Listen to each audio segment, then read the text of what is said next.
Bonjour à tous, en cette fin de semaine on parle des nouveautés Mini Jaguar et Cadillac du salon de Los Angeles. Chose promise, chose due, on évoque également l'avenir des modèles à pile à combustible et pour finir le calendrier Pirelli 2015.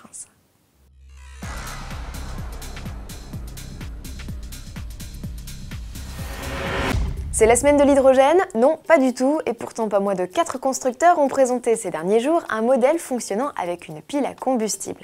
Après le concept FCV de Honda et la Mirai de Toyota, un modèle pour le coup bien de série, le salon de Los Angeles fait place au Golf SW e-motion et à cette h-tron. Une technologie d'avenir, pourquoi ce soudain regain d'intérêt? Élément de réponse avec Nicolas Bernard, chef du service essai d'AutoPlus. Alors un regain d'intérêt, oui, comme chaque année au mois de novembre quand il y a le salon de Los Angeles. Il faut savoir que la Californie est un des rares endroits au monde où on peut trouver des pompes à hydrogène à l'heure actuelle. C'est vrai que sur le papier c'est séduisant, hein. C'est une voiture électrique en fait, qui produit sa propre électricité grâce à une pile à combustible.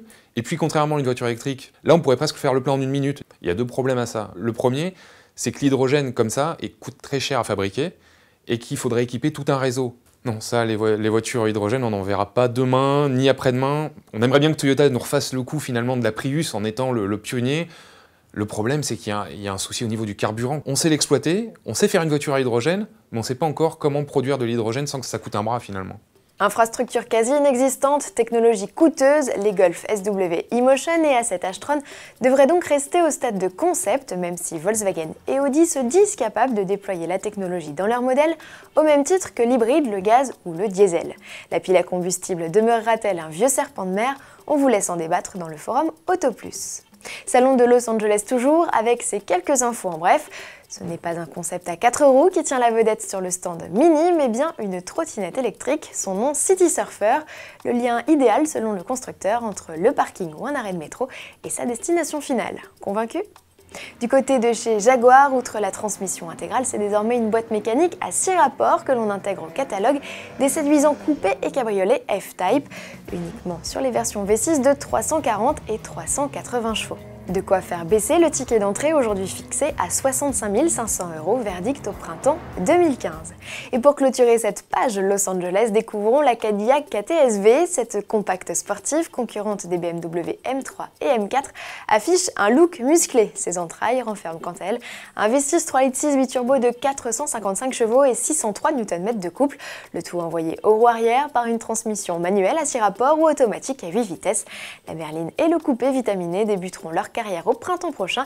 L'Europe pourrait quant à elle les voir arriver à l'horizon 2016.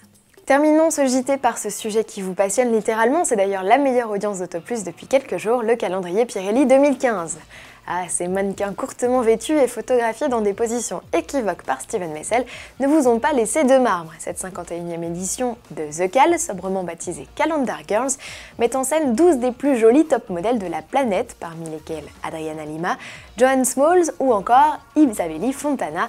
À défaut de pouvoir l'acheter, car réservé à une poignée de privilégiés, visionnez dès maintenant la vidéo intégrale de l'almanach sur autoplus.fr et si vous passez par Milan d'ici au 22 février 2015, ne manquez pas l'exposition rétrospective célébrant les 50 ans de cet objet devenu culte.